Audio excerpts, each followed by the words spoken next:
Hello, amazing hackers. Hope you're doing well. Welcome back to the channel. I'd like to start off with saying that this is my opinion. It's based on research, my own experience, and my talks with some experts on the subject of the blockchain. This is not advice, nor is it technical architecture. I just want to shed some light on what I believe is a naive world of cryptocurrencies, NFTs, and blockchain projects. I'd like to talk about the possibilities of exploits that already exist and those that are yet to be discovered. Take all of this with a grain of salt since we are still in the early stages of mass adoption, and as with any new technology, we can only speculate and make educated guesses, but predictions remain our weak point. I need to be very clear here. I don't believe that Web 3.0 or the blockchain is a bad thing. It's just new and we have to explore all of the potentials. Let's talk about Web 2.0 exploit vectors, because while the blockchain itself might be much more secure by design, what is often forgotten is that these blockchains are accessed with Web 2.0 or legacy code applications. This means that the data on the blockchain can contain exploit code which can get executed at the end of the user. This can happen in the intended wallet application and is a scary part that I can send things to a wallet without needing consent per se.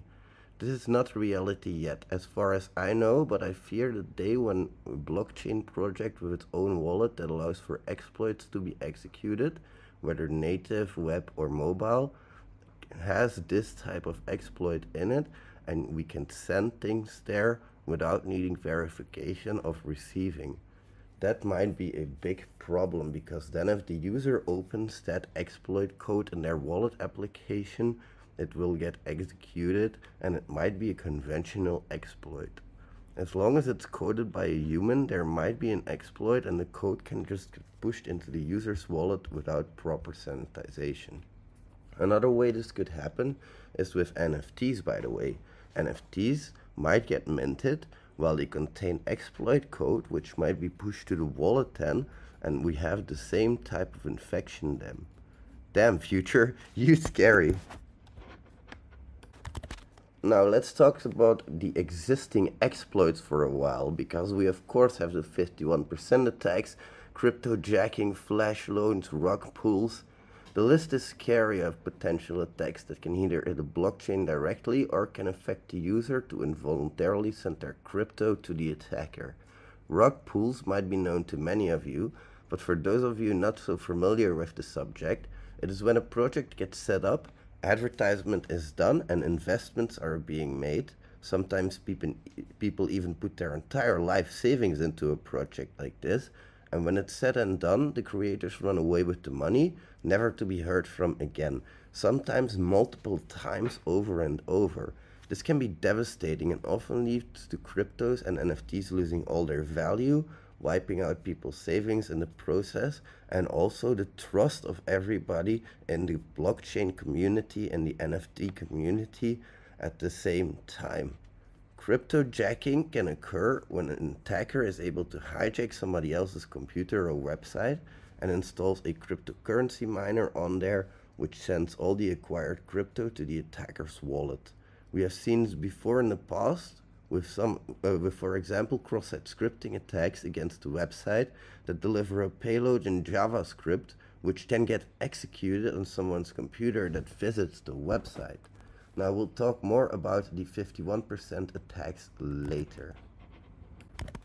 Now let's talk about the cryptocurrency exchange heists, because cryptocurrency exchanges are places where you can trade cryptocurrencies, and often they have their own wallets where you can send crypto to start trading.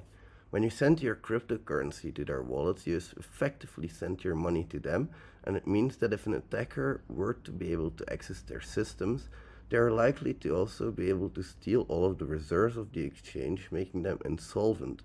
Don't get me wrong, not all cryptocurrency exchanges are ticking time bombs in this regard. They're often very well pen tested and hammered on throughout the years, so they have good security measures in place. Above all, cryptocurrency exchanges spend massive amounts of money to keep themselves secure. The problem is, these exchanges are often far bigger and more complex targets, which allows for them to be more attractive for hackers to try and break into them. But also, due to their complexity, they have much more exposure to the outside world. In certain pen testing methodologies, we call the access to the outside world from the internal network pores. And due to the increased complexity of this, there are much more pores than in a smaller web application or a user at home. They have much more exposure than a cold wallet, for example, with a lot of APIs that they have running, websites, mobile apps, and they all allow for integration of their services, and they also allow for the increasing of the attack surface for a malicious actor. Now, we can't talk about crypto without talking about sudden loss of value, of course. This is something that happens sometimes. It's hard to protect yourself against this, and it's basically a sudden loss of all of the value or most of the value of a cryptocurrency. Now, you might be wondering how this is a threat exactly, and in my opinion, it comes from the fact that the banking industry is highly regulated with potential bailouts. You might see some of your money back, but when a cryptocurrency project goes bust, you're pretty much SOL. The problem comes from the fact that even the best coins with the most solid fundamentals can be victim to this. There might be little ways to exploit that stuff, and in that case, if an attacker finds it, they might do it, and that can spell doom for that specific coin. Let's not forget the sudden crash with Terra Luna ecosystem, which wiped out many people's savings accounts. The stable coin seemed to have a great fundamental, but it turned out not to be as bulletproof as we first thought. Next point I need to talk about is majority vote abuse. Now, in certain DeFi projects, changes to code get voted in by majority vote. Another product offered by DeFi is flash loans. Sometimes these things can spell doom for a blockchain project like this. Attackers will take out a big temporary loan.